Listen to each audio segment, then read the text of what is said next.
Êxodo 25. Êxodo 25, os versículos 1, 2, o 8 e o 9.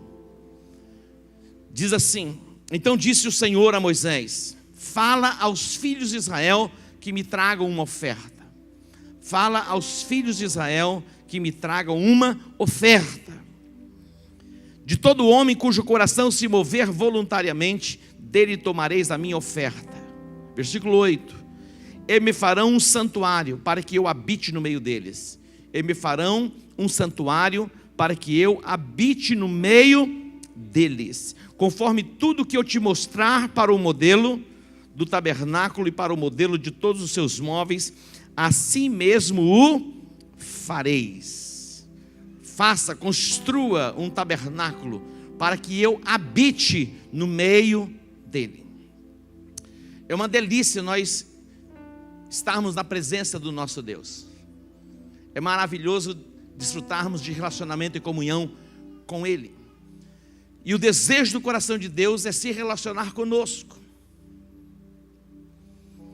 Quando nós olhamos para o livro do Gênesis, que é o livro da criação,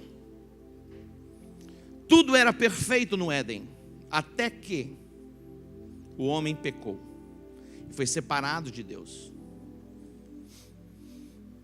Até então, tudo era perfeito. O homem se relacionava com Deus na plenitude, consigo mesmo. No Éden havia paz, havia provisão. No Éden não havia angústia, temores. A presença de Deus nos guarda, a presença de Deus nos protege.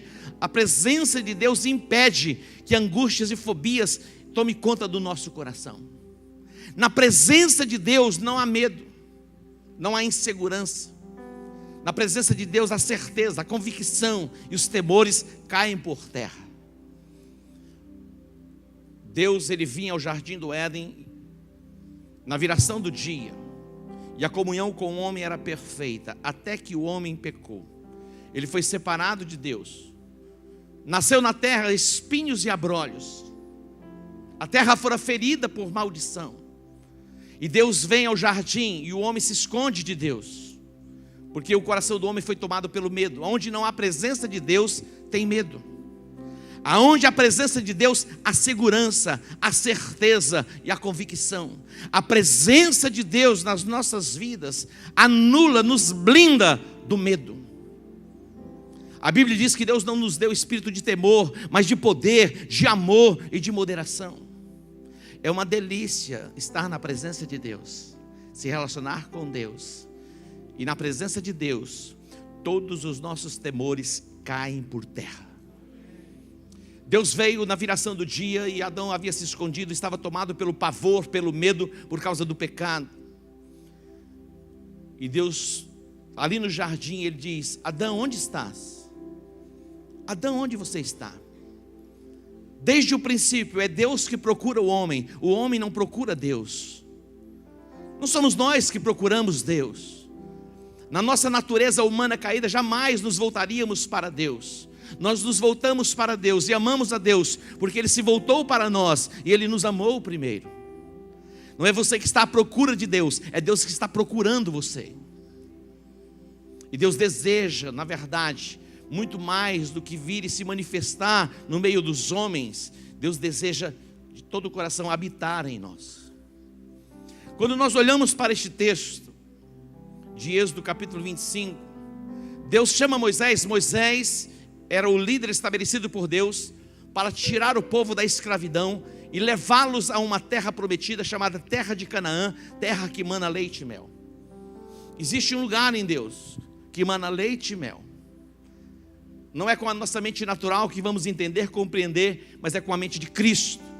Entender e compreender que há um lugar em Deus de provisão plena, onde a angústia não nos toca, onde o medo não nos alcança, guardados e protegidos na nossa alma e nos nossos sentimentos. Deus chama Moisés e diz: constrói um tabernáculo para que eu habite no meio de vós. Constrói um tabernáculo. O tabernáculo fora construído E ali era a habitação de Deus na terra. Deus não habitava nos homens. Ali no tabernáculo era o lugar onde Deus habitava. A Bíblia diz que os céus são os céus do Senhor, e a terra são os estrados dos seus pés. E Deus, Ele deseja habitar com o homem.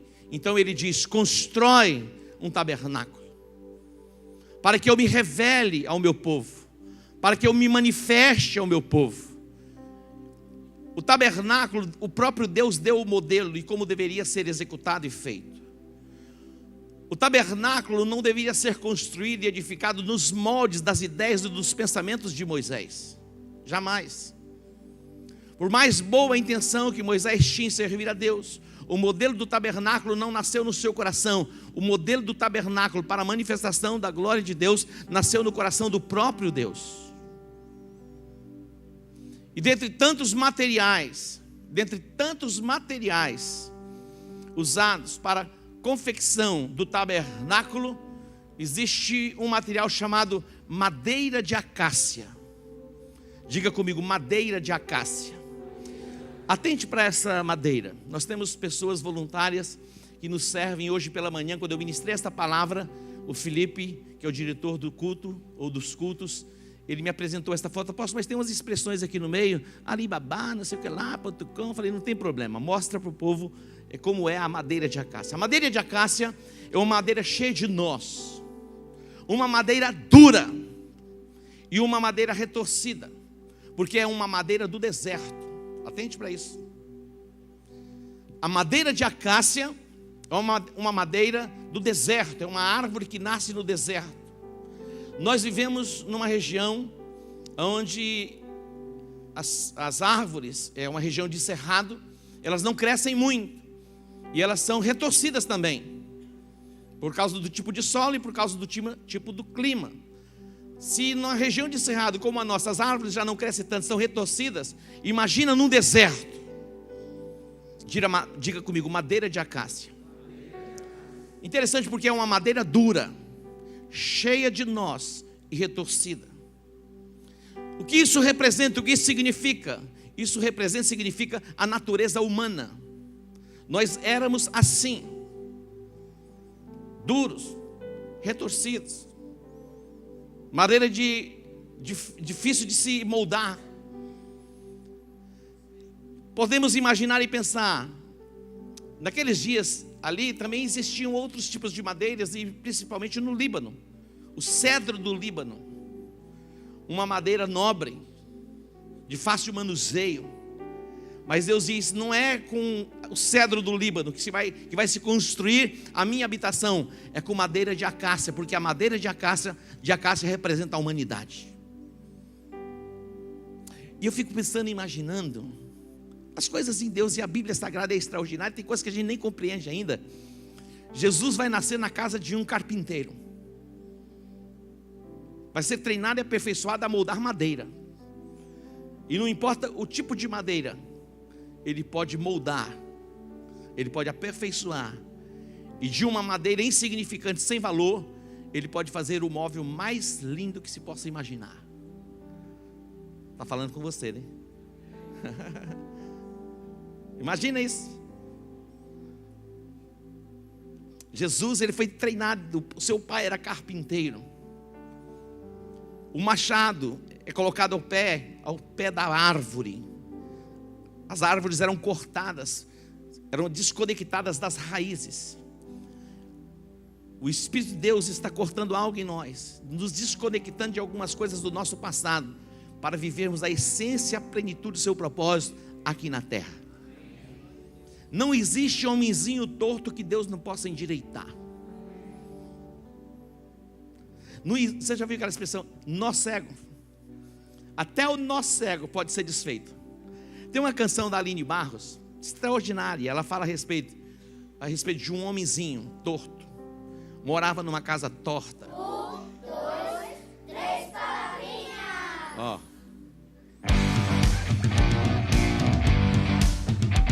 Não é o Levi, não. Havia um homenzinho torto, morava numa casa torta, andava num caminho torto,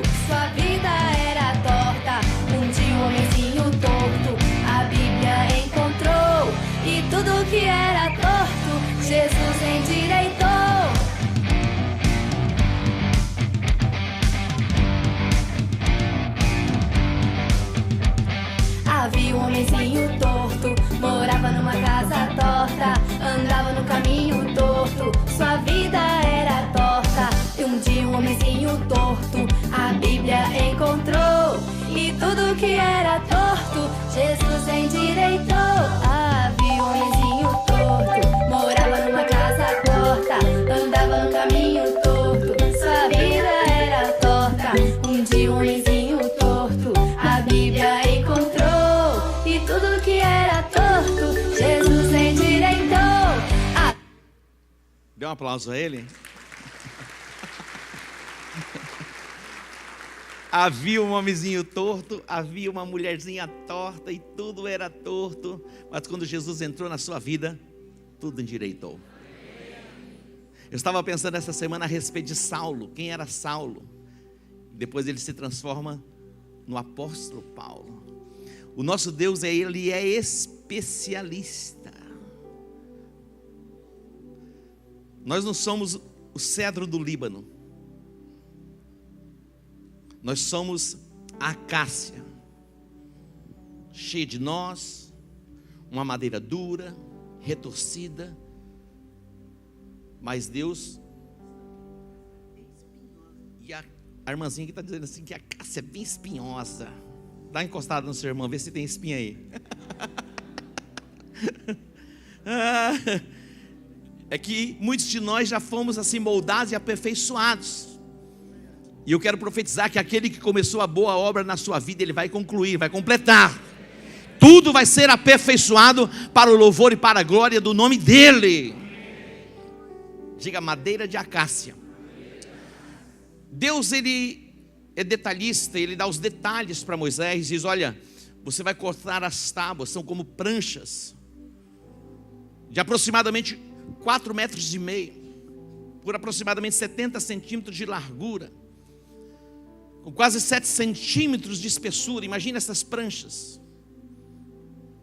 E você vai fazer engastes para que elas estejam unidas. Olha que coisa extraordinária. Queridos, nós não somos aqui um ajuntamento de gente. Nós não somos um clube social. Nós somos um edifício, uma construção. E como igreja estamos ligados, unidos uns aos outros. Interessante porque a madeira, quando você corta, ela está verde, e se você colocá-las lado a lado, e ela vai secando, ela vai murchando, e as frestas vão aparecendo. Mas Deus diz, olha, faça os engastes, para que não haja fresta. Fala da nossa unidade, da nossa concordância, ligados, unidos por um propósito: glorificar, exaltar e bendizer o nome do Senhor como igreja. Todas as tábuas de acácia, elas eram revestidas por ouro. Olha que coisa extraordinária. Todas as tábuas de acácia, a ordem que Deus deu a Moisés é para que estas tábuas fossem revestidas por ouro. Quando nós olhamos para o tabernáculo era dividido em 3 partes. Diga, 3 partes. O átrio, pode ir projetando os slides, tá? O átrio, o lugar santo e o santo dos santos. O átrio, o lugar santo e o santo dos santos. Para você ter acesso ao átrio, você tinha que passar por uma porta. Não tinha 2 portas, 3 portas, 4 portas. Havia apenas uma porta que te dava acesso ao átrio, que já fazia parte do tabernáculo. Jesus, ele é a porta. Não existe uma outra porta que vai dar a você o acesso ao trono da graça, a presença do Todo-Poderoso, a não ser que você passe pela porta que é Jesus. Diga, Jesus é a porta. Não existe uma outra porta que vai permitir que você se achegue ao lugar santo ou ao santo dos santos. Existe apenas uma porta. Quando se passa pela porta que é Cristo, você encontra ali no átrio, vai lá para frente, o altar de bronze. Diga, altar de bronze. E depois a bacia de bronze. O altar de bronze é o lugar do sacrifício. Isso tipifica a cruz de Cristo. Todos nós, para termos acesso ao Santo dos Santos, precisamos ser processados pela cruz de Cristo. Se não passarmos pela cruz de Cristo, Não podemos nos achegar ao Santo dos Santos. Aqui o altar de bronze fala de uma experiência com Jesus. Fala do novo nascimento. Somos marcados, porque fomos resgatados pelo preço que foi pago por Jesus Cristo na cruz do Calvário. Recebemos uma nova identidade, para termos acesso ao trono da graça.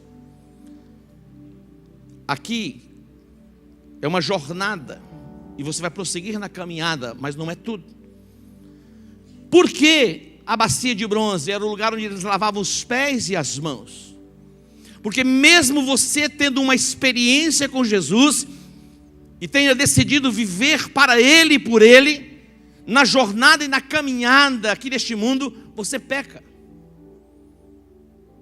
Você nasce de novo, e na sua jornada e na sua caminhada, você peca.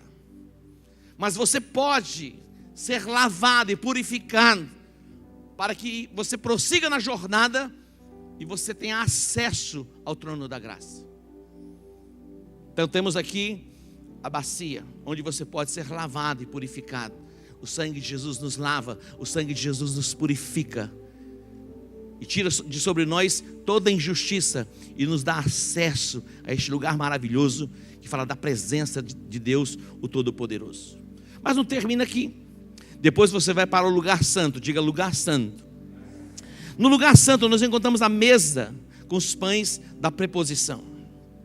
No lugar santo nós encontramos o lugar que é o altar do incenso e o candelabro. Tudo isso aqui está voltado para Jesus. Ele é o pão da vida. Ele é o nosso alimento. E o próprio Jesus diz: nem só de pão viverá o homem, mas de toda palavra que sair da boca de Deus. Ele é o pão vivo que desceu do céu. Maná fala de provisão. Ele é a nossa provisão plena, a provisão diária, não apenas por 40 anos, mas por toda a nossa vida. E o candeeiro, o candelabro, fala da luz. Jesus é a luz que resplandeceu em meio às trevas, dissipou as trevas, e pela luz nos tornamos pessoas livres. E o próprio Jesus disse: vós sois a luz do mundo. Não é uma luz própria, é a luz dele que resplandeceu em nós e brilha através de nós. Mas não termina aqui. Vamos mais à frente um pouquinho, e é onde vamos chegar no Santo dos Santos. Diga Santo dos Santos. Entre o lugar santo e o Santo dos Santos havia uma cortina, havia um véu que separava. Apenas o sumo sacerdote, uma vez por ano, adentrava no Santo dos Santos. O Santo dos Santos era onde Deus se manifestava. Achei que na glória de Deus inundava aquele lugar, e ali Deus falava com o sumo sacerdote. Isso apenas uma vez por ano. Deus disse a Moisés: construa um tabernáculo, para que eu habite no meio de vós.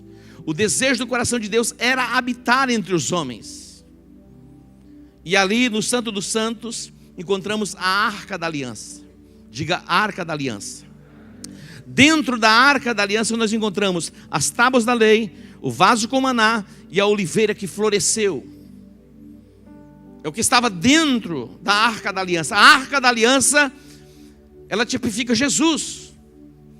Mas a Arca da Aliança também era feita, e fora feita de madeira de acácia. E alguém pode dizer: se ela representa Jesus, tipifica Jesus, como pode ter sido feita de madeira de acácia, sendo que a acácia representa a natureza humana? Porque Jesus, ele assume a nossa natureza, a natureza humana. Então aquela arca que tipifica Jesus, ela fora feita de madeira de acácia. Mas acontece que aquela arca, que foi feita de madeira de acácia, que tipifica a natureza do homem, foi revestida toda por dentro e por fora de ouro, que tipifica a deidade de Cristo. Olha que extraordinário. E naquela arca havia ali as tábuas da lei, os mandamentos, os princípios da palavra de Deus. Jesus, ele é a palavra revelada, liberada sobre nós. Todas as coisas se constroem, se edificam pela palavra. Jesus é o verbo de Deus que se encarnou. Ele é a provisão divina para a restauração das nossas vidas. E diz o texto: o vaso com maná Israel foi provisionada por Deus por 40 anos em transição da terra da escravidão para a terra prometida, e todos os dias eles desfrutavam do alimento que descia do céu. Jesus, ele é o pão vivo que desceu do céu, e a oliveira que floresceu. Jesus que ressuscitou, e juntamente com Jesus também nós ressuscitamos. Preste atenção. Quando Jesus foi crucificado e ele brada: está consumado, o véu do templo, que era espesso, que fazia separação, por quê? Por 500 anos Deus se revelava e se manifestava no tabernáculo. Depois de 500 anos, e o tabernáculo ele era móvel, depois de 500 anos Salomão constrói o templo, e o templo também tinha um átrio, o lugar santo e o santo dos santos. Somente o sumo sacerdote tinha acesso ao santo dos santos, e uma vez por ano. Mas de repente na cruz, algo sobrenatural acontece. O véu do templo se rasgou. O véu do templo se rasgou, e o santo dos santos se expôs, para que eu e você, agora a morada de Deus, tenhamos acesso a este lugar glorioso e maravilhoso, que é o lugar onde Deus se manifesta. Quando o véu do templo se rasgou, encerrou-se o sacerdócio levítico. Se encerrou ali paralisou. Muitas pessoas não entendem, porque até então se oferecia sacrifício, e desde então não se oferece mais, porque Jesus, ele se ofereceu como sacrifício, e a partir de então não é necessário mais sacrifício, para que eu e você tenhamos acesso ao trono de Deus. A partir daí, Jesus, ele vai ressuscitar dentre os mortos, ele vai ascender aos céus, e diz: eu vou para o Pai, mas eu não vos deixarei órfãos, eu enviarei o Consolador, que agora ele não vai habitar entre vós, ele vai habitar em vós. Olha que coisa extraordinária. Agora ele não vai habitar entre nós, agora ele não vai estar restrito ao tabernáculo feito por mãos de homens. Agora ele vai habitar em nós. Se este lugar já era glorioso, imagina como pode ser glorioso a presença de Deus na sua vida. É uma delícia, diga, é uma delícia. Você vai sair deste lugar debaixo desta consciência, esse entendimento que você é a habitação, você é a casa de Deus, você é a morada de Deus. A glória de Deus, ela se manifesta, e a glória de Deus, quando se manifesta, traz cura, traz libertação, traz transformação. A Bíblia diz que quando Pedro, ele caminhava pelas ruas, as pessoas colocavam os paralíticos em macas, e quando ele passava, a sombra era projetada e as pessoas eram curadas. A glória de Deus vai se manifestar em você e através de você.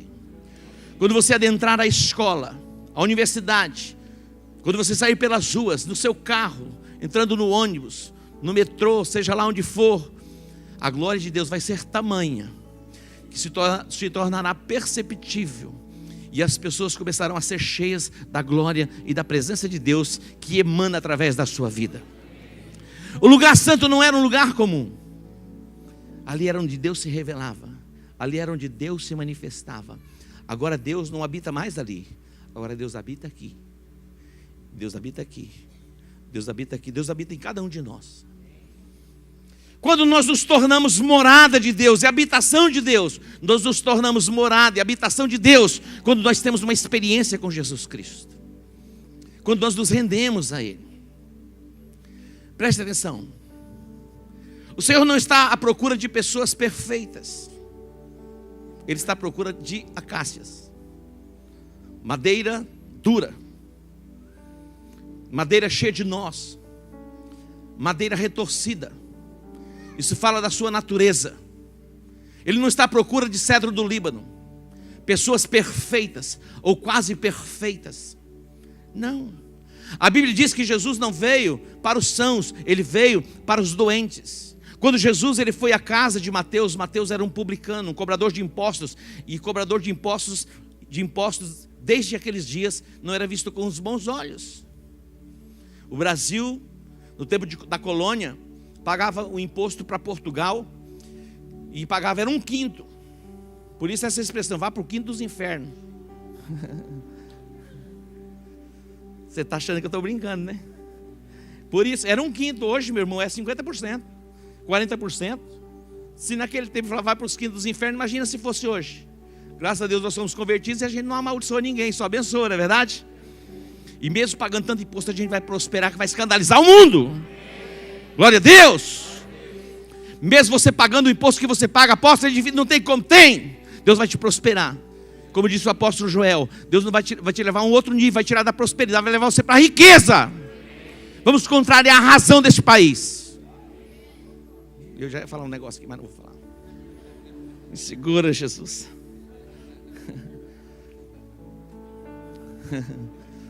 Está todo mundo assim querendo que eu fale, né? Mas não vou falar. Preste atenção, madeira torta, cheia de nós, retorcida, fala da nossa natureza. Quando temos uma experiência com Jesus, Deus não nos vê assim. Deus nos vê no prisma da redenção. Nos tornamos justiça de Deus através de Jesus Cristo. Isso é extraordinário. Você veio à igreja, esse é o lugar que nós congregamos, mas essa aqui não é a habitação de Deus. Aqui Deus se manifesta, Deus se revela por causa da nossa fé. Uma expressão de fé coletiva, voltados para o mesmo propósito. Deus traz cura, Deus traz salvação, Deus traz libertação. Mas quando você sair deste lugar, a presença do Espírito de Deus vai com você. Amanhã, quando você tiver aquele desafio profissional, Deus estará com você. Quando você está lá na sua casa, no seu desafio familiar, Deus está com você. Agora você não precisa se conduzir a um lugar. Aonde você estiver, Deus está com você. Sabe por quê? Porque você é morada de Deus. Você é habitação do Todo-Poderoso. Você é casa de Deus. O Senhor é tão extraordinário que Ele nos amou assim. Nós ainda sendo pecadores, desprezíveis muitas vezes aos olhos humanos. As pessoas nos olham e nos veem pelo nosso passado e nos julgam pelo nosso passado. Mas Deus nos vê pela cruz de Cristo. O nosso passado é apagado em Cristo Jesus. Deus quer levar você a escrever uma nova história. Dê uma chance para Ele. Deus está à procura. Existe um livro chamado Os Caçadores de Deus. É um extraordinário livro, de pessoas que buscam a Deus intensamente. Agora eu vou escrever um livro, O Caçador de Homens. Estou brincando. Deus está à procura de homens. Deus está à procura de pessoas. Mesmo pessoas que sejam deformadas do seu caráter, Ele pode aperfeiçoá-las. Deus pode transformar. Deus pode mudar a nossa história. A nossa história pessoal, a nossa história familiar. Conhecemos a história de homens que eram homens rudes, agressivos. Tiveram experiência com Jesus, o seu coração de pedra foi tirado. Recebeu um novo coração, um coração de carne. Preste atenção. Deus quer levar você a uma nova dimensão pelo entendimento, pela revelação. Onde os teus medos, os teus pavores caiam por terra, pela presença dEle na sua vida. Recebe a revelação, receba o entendimento. Seja livre de toda e qualquer perturbação na mente e na alma, pela presença do Espírito Santo. Dê um aplauso ao Senhor.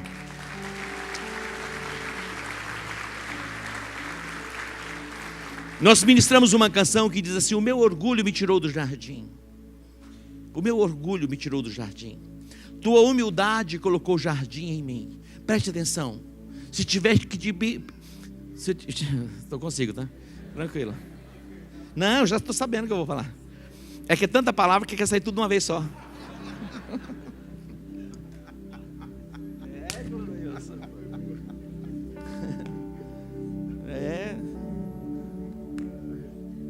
Se tiver que te... Eu estou brincando com vocês, viu? Se tiver que pedir perdão, peça perdão. Não permita que o seu orgulho te prive do relacionamento. Hoje eu vou dormir num quarto, minha esposa vai dormir no outro. Ei, pede perdão. Por que sair do jardim? O teu orgulho te tira do jardim. Mas eu tenho razão. É melhor dormir coladinho, sem razão, do que com razão ficar separado. Larga de ser besta. Larga de ser besta. Não é verdade? Ué, engole o orgulho. Mas eu tenho razão. Ué, é melhor não ter razão e o relacionamento ser ajustado do que com razão ficar separado. Deus está falando com você, né?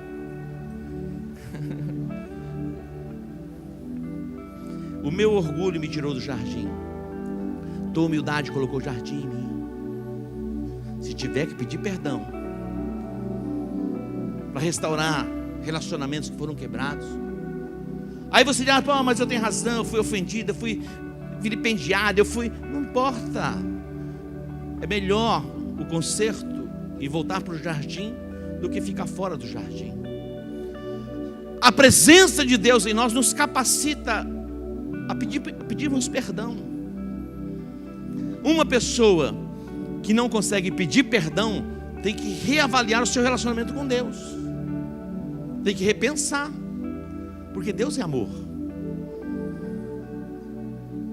Deus não ofende ninguém. Deus não ofende ninguém. Deus aproxima. Deus aproxima.